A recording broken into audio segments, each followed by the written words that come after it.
예를 들어서 우리가 집을 사게 되었을 때 그 집을 가보고 건물이 좋고 모양이 좋다고 해서 덜컥 가서 계약을 하고 사지는 않을 것입니다. 그 집을 살펴보면서 소유자가 누구인지, 또 건물에 하자는 없는지, 또 이게 어디 저당 잡히지는 않았는지, 방 구조는 어떤지 이런 거 다 살펴본 다음에 집을 사기로 결정을 할 겁니다. 또는 학생들이 대학을 들어가서 학과를 선택할 때, 또는 졸업을 하고 직장을 결정할 때도 이게 내 적성에 맞는지, 또는 앞으로 진로가 이쪽으로 잘 열릴 것인지 이런 것들을 잘 살핀 다음에 내가 결정을 할 겁니다. 마찬가지로 교회를 선택하는 것도 그렇게 하는 경우가 많죠. 보통 대부분 사람들은 교회를 선택할 때 시설이 크고 좋은 교회, 현대식이고 또 사람이 많이 모이고 유명한 그 브랜드가 있는 그런 교회 이름들을 가진 또 편리한 그런 교회들, 이런 교회를 좋은 교회라고 생각하는 경향이 많아서 그런 교회를 선택하는 분들이 많습니다. 또 어떤 분은 반대로 교회는 다 똑같은 거 아닌가 이렇게 생각하는 분도 있습니다. 원래 맨 처음에 기독교가 시작될 때는 교회는 다 똑같았습니다. 그런데 점점점 시대가 흐르면서 교회가 많아지고 성도들이 늘어나면서 교회마다 차이가 생기기 시작한 거죠. 그런데 중요한 거는 우리가 어떤 물건을 샀을 때 잘못 사면 바꾸면 되고, 그거 그냥 안 쓰면 되고 버리면 됩니다. 또 학교나 직장을 선택했는데 잘못 들어간 것 같으면 내가 그냥 그만두면 되고 나오면 됩니다. 하지만 교회를 선택하는 것은 내 영혼과 내 자녀의 영혼이 달려있는 것이기 때문에 이거는 영원토록 너무 중요한 문제이기 때문에 교회 선택은 굉장히 중요해요. 그래서 하나님이 보시기에 정말 바른 교회, 좋은 교회, 건강한 교회를 우리가 선택을 해야 됩니다. 요한계시록 오늘부터 2장, 3장에는 초대교회에 있는 7교회가 두루두루 나오고 있고 각각 특성들이 소개되고 있습니다. 그런데 이 7교회들에 대해서 예수님께서 어떤 교회는 칭찬을 하시고 어떤 교회는 책망을 하셨습니다. 그런데 예수님께서 책망하실 때 그 책망은 그 교회를 사랑하고 애정이 있기 때문에 책망한 것이고, 그 교회를 칭찬하는 것도 그 교회를 더 격려하기 위해서 칭찬하는 것이죠. 그런 7교회들 중에서 오늘은 첫 번째 에베소 교회에 대한 내용이 나오고 있어요. 에베소 교회 하면 우리가 가장 먼저 떠오르는 것이 사도 바울이 복음을 전하려고 에베소 도시에 가가지고 3년 동안이나 머물면서, 사도 바울이 교회에 머무는 기간이 굉장히 많은 편입니다. 3년을 머무른 거는 아주 오래 머무른 거예요. 그래서 거기 머물면서 거기서 교회를 아주 귀하게 세웠는데, 특히 유명한 아굴라와 브리스길라라고 하는 신실한 믿음의 동역자들을 거기서 만나가지고 같이 교회를 세우는 유명한 교회가 에베소 교회입니다. 근데 에베소 교회가 있는 그 에베소 도시의 특징이 있어요. 예를 들면 우리 목동, 우리 교회도 이제 이 큰 기쁨 세생교회도 목동에 있잖아요. 목동 하면 특징이 있잖아요. 무슨 특징이 있어요? 목동. 아파트가 많다. 또 뭐 어떤 사람들은 학군이 좋아가지고 또 뭐 학원이 많다. 또 어떤 사람은 종합운동장이 있다, 목동에. 또 목동하면 또 뭐가 생각납니까? 큰 기쁨 세샘교회 좀 거시기 하죠. 근데 그래도 우리 교회도 있죠. 앞으로 우리 교회가 지금은 좀 이렇게 작지만 앞으로 조금 더 성장해가지고 이 지역의 랜드마크가 돼가지고 우리 교회가 있어서 이 목동 지역이 부흥할 수 있도록 여러분 기도하시기 바랍니다.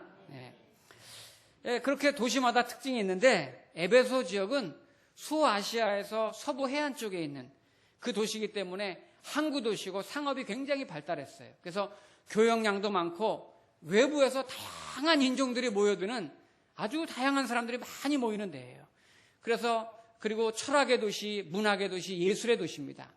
그래서 그 당시에 세계 유물에 속하는 7대 유물에 속하는 아데미 신전이 에베소에 있을 정도로 유명한 철학과 사상의 도시가 거기에 있고요. 거기고, 그리고 성경에 두란노 서원이라고 나와요. 성경에 이 두란노 서원이 그 당시 철학 강연장으로 유명한 곳인데 그게 에베소에 있었고, 이 두란노 서원에는 도서관, 장소들이 그 당시에 많이 있었어요.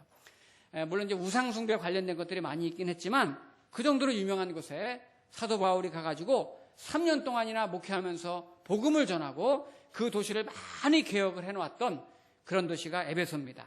바로 그 교회에 대해서 우리 예수님께서 뭐라고 말씀하시는지 2장 2절을 보겠습니다. 2절은 우리 같이 읽어볼까요? 시작. 내가 내 행위와 수고와 내 인내를 알고 또 악한 자들을 용납하지 아니한 것과 자칭 사도라 하되 아니한을 시험하여 그의 거짓된 것을 네가 드러낸 것과. 네, 여기 보면 예수님이 네 행위와 수고와 내 인내를 알고 이렇게 하셨는데, 요거는 이제 원문대로 한다면 내가 네 행위를 안다. 어떤 행위를 아냐면 네가 수고하고 인내한 거를 안다. 그럼 수고하고 인내한 거를 구체적으로 어떤 수고 어떤 인내를 했냐면 악한 자들을 용납하지 않았고 자칭 내가 사도라 하면서 나타난 사람들을 시험해가지고 아닌 거를 분별해낸 것들을, 이런 일을 위해서 네가 수고하고 인내한 것을 내가 잘 알고 있다. 이렇게 칭찬을 하시는 거예요. 이 당시에 에베소 지역에는 이상한 그런 이단들이 많이 있었습니다. 심지어는 교회 안에서 교인들 사이에서도 이단이 나왔고 외부에서 사이비들이 교회 안으로 많이 들어와 있었어요. 이런 식으로 진리가 막 변질되고 혼탁해지고 왜곡되기 쉬운 그런 도시 속에 있는 교회인데도 불구하고 에베소 교회는 그런 이단 사상, 잘못된 교리들을 잘 분별해냈어요. 미혹되지 않았어요. 그리고 잘못된 사상이 교회 안에 들어오면 딱 잘라내고 그런 것들을 구별해내고 이러면서 건강한 교회에서 진리를 잘 지켰다는 거예요. 요 에베소 교회가 이 나오는 장면을 우리 직접 한번 확인해 보게 해요. 그 사도행전을 잠깐 가볼게요. 사도행전 20장을 한번 보겠습니다. 그 에베소 교회를 한마디로 표현하는 중요한 데가 있기 때문에 사도행전 20장을 가보시면 이제 사도 바울이 에베소 교회에서 사역을 하다가 목회를 마치고 떠나는 장면이에요. 그래서 에베소 교회를 떠날 때 그 교인의 대표들인 장로님들한테 사도 바울이 하는 말입니다. 사도행전 20장 28절. 20장 28절에 보면 제가 읽으면서 설명을 드릴게요. 여러분은 자기를 위하여 또는 온 양떼를 위하여 삼가라. 성령이 그들 가운데 여러분을 감독자로 삼고 하나님이 자기 피로 사신 교회를 보살피게 하셨느니라. 지금 바울이 떠나면서 에베소 교회 대표하는 장로님들에게 부탁하는 내용입니다. 그 다음에 20장 29절에 보니까 내가 떠난 후에 사나운 이리가 여러분에게 들어와서 그 양떼를 아끼지 아니하며, 그러니까 거짓 선지자, 거짓 교사들이 들어올 거라는 거예요. 또 30절에는 또한 여러분 중에서도 제자들을 끌어 자기를 따르게 하려고 어그러진 말을 하는 사람들이 일어날 줄을 내가 아노라. 교인들 중에도 거짓된 사람들이 나올 거란 말이에요. 교인들 중에도. 31절에서는 그러므로 여러분이 일깨어 내가 3년이나 밤낮 쉬지 않고 눈물로 각 사람을 훈계하던 것을 기억하라. 다음이 중요합니다. 32절 시작. 지금 내가 여러분을 주와 및 그 은혜의 말씀에 부탁하노니 그 말씀이 여러분을 능히 든든히 세우사 거룩하게 하심을 입은 모든 자 가운데 기업이 있게 하시리라. 아멘. 여기 보니까 사도 바울이 3년 동안이나 내가 너를 눈물로 기도하면서 말씀을 양육하고 떠나면서 장로님들에게 부탁하는 내용이 뭡니까? 장로님들, 교인들 잘 부탁합니다. 이렇게 하지 않았어요. 그렇게 하지 않고 주와 및 그 은혜의 말씀에 부탁합니다. 이랬어요. 그러니까 교회는 어떤 목사나 장로님이나 어떤 사람이 움직이는 것이 아니고 주님의 말씀대로 인도하는 것이다. 이 말이에요. 그래서 사도 바울이 이 교회를 주와 및 은혜의 말씀께 부탁합니다. 말씀대로 이 교회를 인도하시기를 부탁합니다. 이렇게 한 거예요. 근데 이제 문제는 오늘날은 이제 목사님들이 한 교회를 이렇게 담임 목사를 하게 되면은 뭐 10년, 20년 뭐 그 이상 이렇게 이제 별 특별히 사정이 없는 한은 목회를 하는 경향이 있는데, 이때 당시에는 이 목회자가 그 선교 지역에 가면은 길어야 2, 3년이에요. 아니면 6개월, 1년마다 옮겨 다녀요. 왜냐하면은 복음을 전해야 될 것이 아직 많이 남아있기 때문에. 아직 복음을 전해야 될 거 너무 많으니까 이제 선교사나 목회자가 가서 복음을 전해서 성도들이 키워주고 양육이 되면 감독자를 두고 한 명 세우고 또 다른 목회자로 또 떠나는 거예요. 그러니까 6개월마다 1년마다 그렇게 자꾸 옮겨 다녀요. 그러다 보니까 그 틈에 어느 교회들은 주변의 이단과 잘못된 사상이 그 교회 안으로 들어오는 거예요. 특히 에베소는 철학과 사상의 도시이기 때문에 거짓 교사들이 자기네가 순회 전도자처럼 가장해가지고 위장해가지고 그 교회에 들어와서 하나님의 말씀을 전하는 것이 아니라 자기의 사상과 자기의 철학을 전하는 겁니다. 그럼 이럴 때 말씀에 깊이 뿌리 내리지 못한 사람들, 말씀이 연약한 성도들은 분별이 잘 안 되니까 이번에 새로 오신 분이 오셔가지고 뭐 특이한 말씀을 하면 야, 저 굉장한 것 같다. 분별이 안 되니까 이래도 아멘, 저렇게도 아멘. 막 그렇게 막 받아들이는 거예요. 특히 이제 언변이 좋은 사람들이 설득력을 가지고 논리적으로 막 이렇게 설교하듯이 하면 거기에 교인들이 그냥 홀딱 다 넘어가 버리는 거죠. 실제로 이 당시에 말놀이라고 할 수가 있는 건데 그 말로서 돈벌이를 하는 사람들이 많이 있었어요. 그래서 이곳저곳 이 교회 저 교회 돌아다니면서 사람들에게 하나님의 말씀을 전하고 진리를 전하는 것이 아니라 자기에게 집중하고 자기의 사상을 전해가지고 자기 사람으로 다 관심을 갖게 하는 거예요. 그러니까 이걸 이제 좀 현대판으로 그냥 비유해서 한다면 사람들이 나타나가지고 목회자 없는 곳에 나타나가지고 내가 하나님이 보낸 사자다. 내가 지금 계시받고 왔다. 그러니까 나한테 갖다 돈 다 바쳐야지. 내 말 잘 들어야지. 당신 집안 잘 돼. 이런 식으로 미혹을 한단 말이죠. 근데 처음에는 뭐 그럴까 하지만 계속 그렇게 주입시키면 그런가 보다 하는 거예요. 그 중에 한 사람이 누구냐면은 오늘 2장 6절에 나오죠. 요한계시록 오늘 본문에 2장 6절에 보면 어떤 사람이 나옵니까? 오직 내게 이것이 있으니 네가 니골라 당의 행위를 미워하는도다. 나도 이것을 미워하노라. 니골라가 나오죠. 니골라. 예. 여기 니골라 어디서 들어본 것 같지 않아요? 사도행전 6장에 보면은 12사도가 처음으로 7명의 집사님을 뽑아요. 그 7명 집사님 중에 한 사람이 니골라예요. 이 사람이 골인한 거예요. 이 지금 집사님이었는데 처음에는 교회 막 순종하는 것처럼 봉사하다가 나중에 배교해가지고 개인 당을 만든 겁니다. 니골라 당을. 예. 이단이 된 거예요. 교회 안에서부터. 처음에는 같은 집사님이었어요. 열심히 봉사했단 말이죠. 근데 교회 안에 니골라 파를 만들어가지고 심각한 문제를 일으킨 거예요. 우리 성도님들이 절대 교회 안에서 우리 교회 뭐 그렇게 크지 않으니까 그럴 일이 없겠지만 교회법에서 정한 거 외에 당회에서 허락한 거 외에는 사조직을 교회에서 만들면 안 돼요. 옛날 그저 군대 하나인가 뭐 사조직 만들어가지고 아주 그 자기 마음대로 군대를 이상하게 만들잖아요. 그리고 아무리 여러분이 가깝게 지내는 성도라도 다른데 어디 저기 성경 공부 잘하는 데 있더라. 거기 신통하더라. 그런데 따라가면 안 되는 거예요. 니골라가 그렇게 된 거거든요. 그런데 에베소 교회가 그런 부분에 있어서 분별을 하고 진리를 지킴으로써 칭찬을 받은 거예요. 거짓된 교사와 잘못된 사상이 교리들이 교회 안에서 전파될 때 침투해 왔을 때 딱 구별해가지고 잘라내는 거예요. 끝까지 진리를 수호하고 교회를 지키면서 그거를 주님이 보시고서 칭찬하는 거예요. 그런데 끝까지 진리를 지키고 이겨낸 걸 칭찬하는데 예수님의 표현이 어떻게 칭찬하는지 3절에 보니까 이렇게 표현했어요. 또 네가 참고 내 이름을 위하여 견디고 게으르지 아니한 것을 아노라. 여기 끝까지 참고 견디면서 그 표현이 게으르지 아니한 것을 아노라 그랬어요. 여기 게으르지 아니하다 이 말은 너희가 예수님 이름 때문에 참고 견디면서 지치지 않았다. 낙심하지 않았다. 이런 뜻입니다. 그러니까 이 말은 에베소 교인들이 예수님께 뿌리를 내리고 있었기 때문에 그 말씀에 내 신앙의 뿌리를 내리고 있었기 때문에 어떤 환경에서도 낙심하지 않고 어떤 환경에서 쓰러지지 않고 견뎌낼 수 있었다는 거예요. 신앙생활에서 이 대목이 중요합니다. 우리 신앙의 뿌리를 여러분들이 담임 목사에게 내려도 안 돼요. 내 신앙의 뿌리를 사람에게 내려도 안 돼요. 아, 저분 나랑 가까우니까. 저분 때문에 교회 나오고 그분 바라보고 신앙생활하는 거 아니에요. 신앙의 뿌리는 사람에게 내리면 낙심할 일이 많습니다. 시험 드는 거예요. 그래서 오직 말씀에 내 신앙의 뿌리를 내리고 그래야 내가 어떤 상황에도 낙심하지 않아요. 예수님께만 내 신앙의 뿌리를 내려야 내가 지치지 않는 거예요.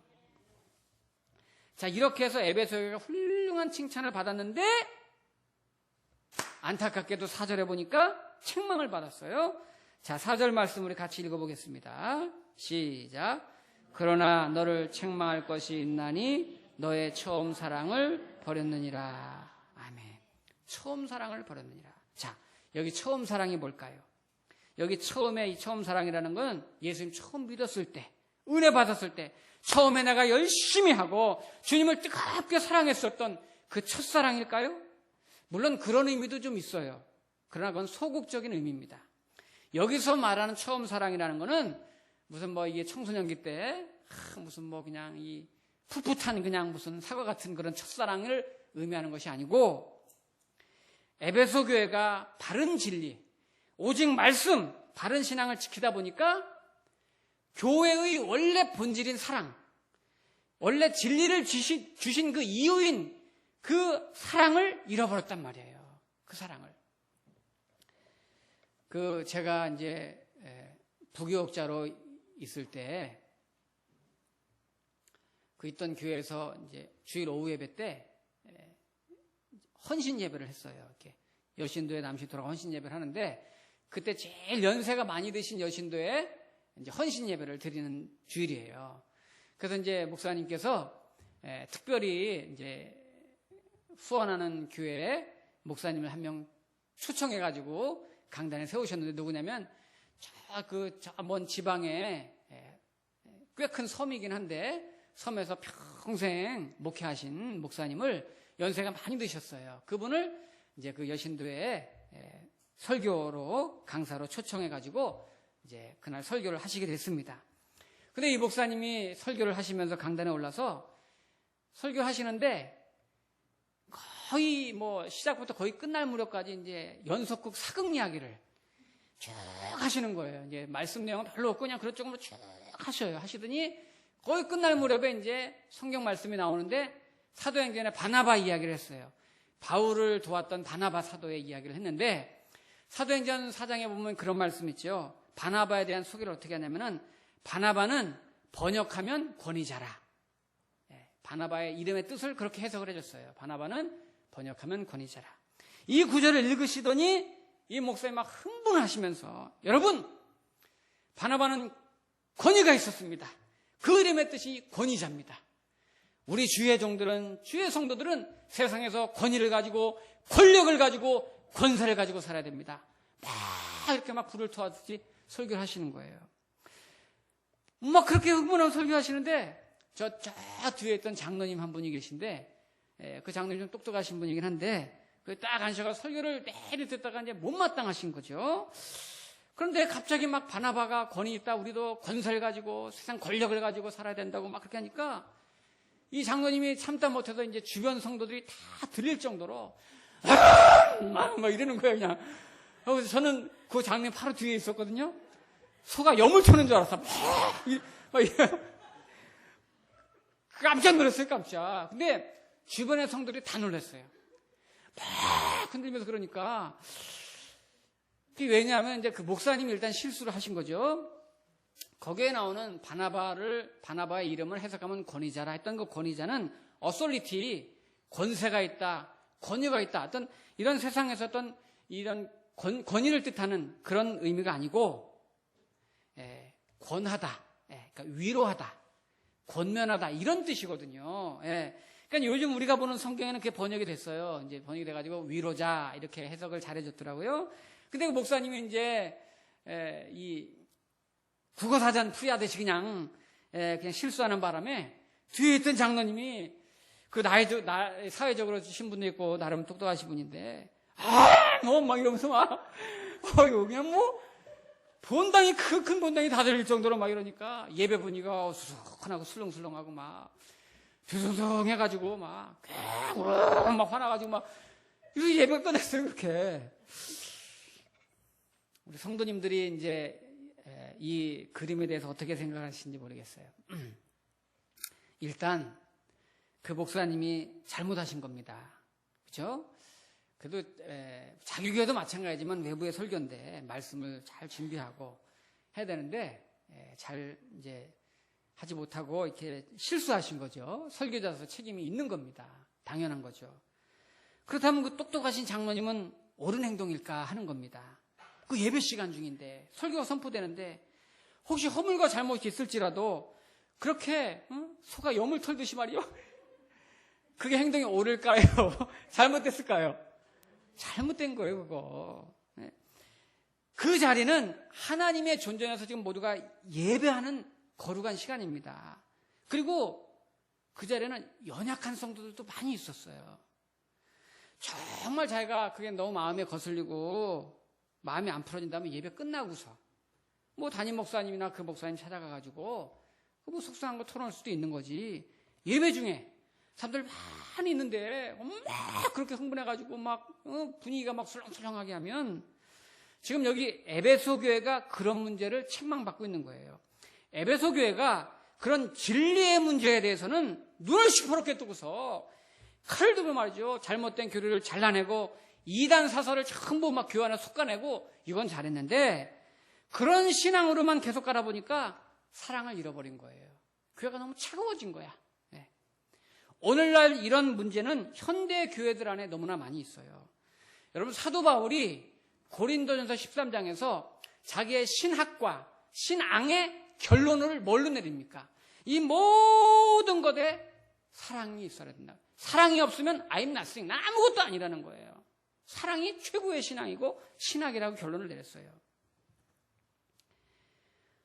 너무 교회가 똑똑한 사람만 다 모여있으면 건강한 교회가 성장하기가 안 되는 거예요. 우리 교회가 왜 건강하게 성장합니까? 저부터 좀 어리버리 하잖아요.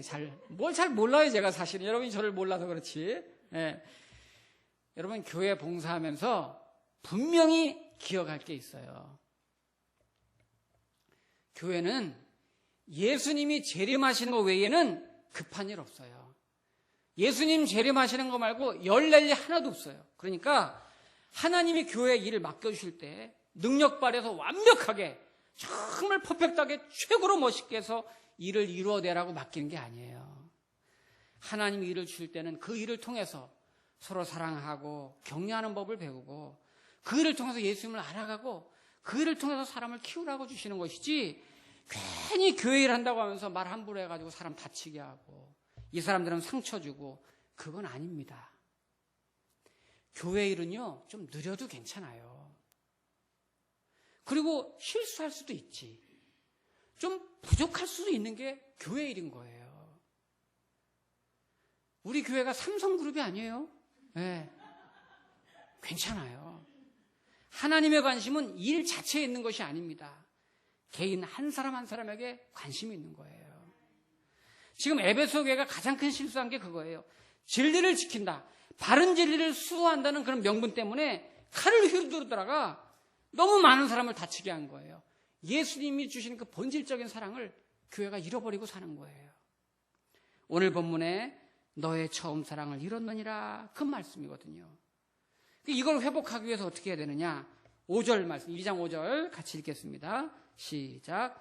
그러므로 어디서 떨어졌는지를 생각하고 회개하여 처음 행위를 가지라. 만일 그리하지 아니하고 회개하지 아니하고 내가 내게 가서 내 촛대를 그 자리에서 옮기리라. 아멘. 회복을 위한 해결책으로 3가지를 제시했죠. 어디서 떨어지니 생각해라. 회개하라. 처음 행위를 가져라. 어디서부터 잘못됐는지 진리를 주는 본질적인 이유가 뭔지 그거 찾아가지고 회개하고서 처음으로 다시 돌아가라는 거예요.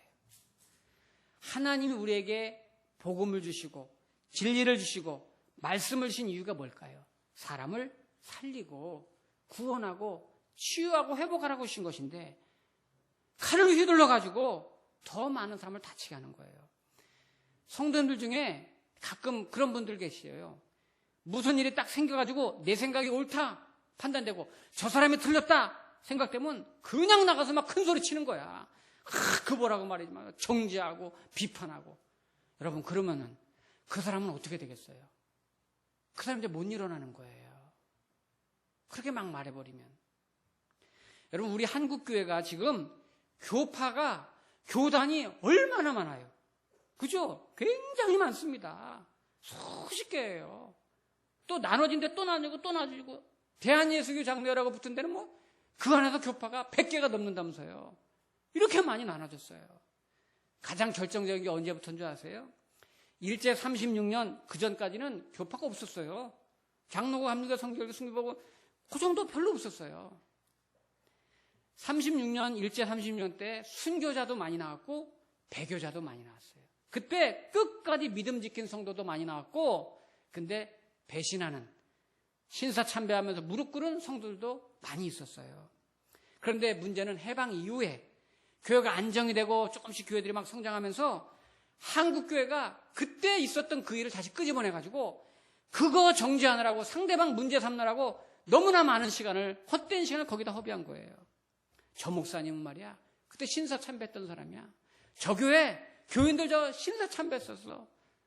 이러면서 한국교회가 실수한 것이 그들이 다시 그 돌이킬 수 있도록 회개할 수 있도록 기회를 주지 아니하고 곧바로 정죄하고 심판하고 그렇게 함으로써 결국 같은 하나님 아버지를 믿으면서도 다 등을 돌리고 떠나가지고 교파를 만들고 다 교단을 만들어가지고 이렇게 많이 나눠지는 거예요. 어떤 때는 예수님 믿는 성도들이 하나님 모르는 믿지 않는 성도들보다 더 심할 때가 있어요. 용서할 줄 모르고 믿는다고 하면서 늘 사랑을 배우면서도 화해할 줄 모르고 가끔 교회들 중에 종종 그런 교회들 있죠.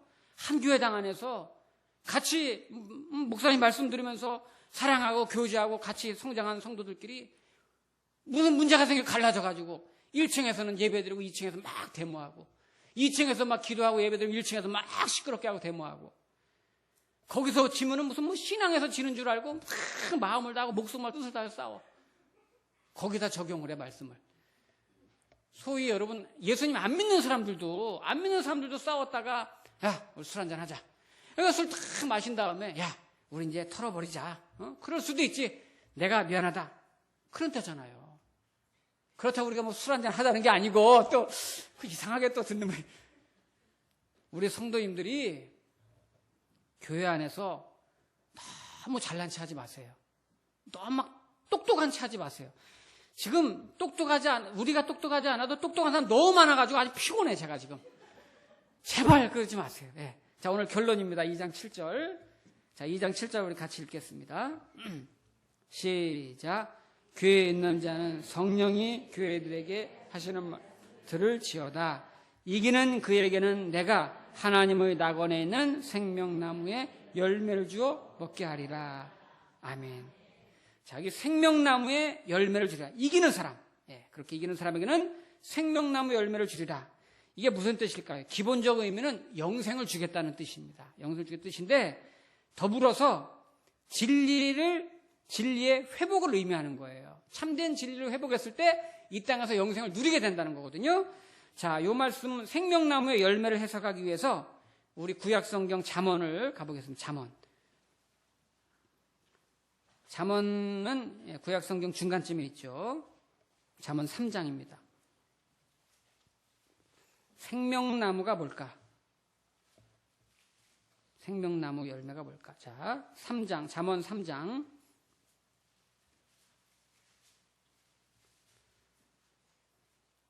거기 18절에 있습니다.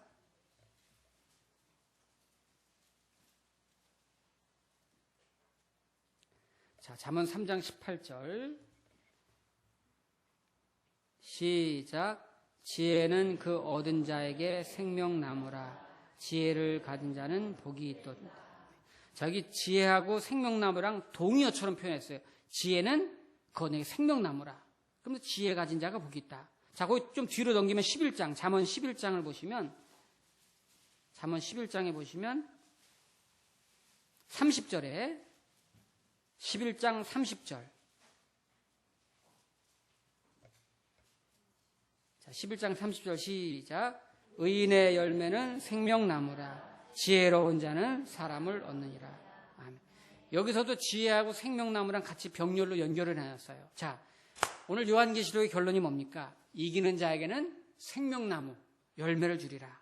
기본적인 의미는 영생을 누리는 거지만 이 생명나무랑 지혜랑 성경은 계속 불가분의 관계로 표현합니다. 즉 이 지혜는 뭡니까? 말씀이고 진리고 하나님의 속성이에요.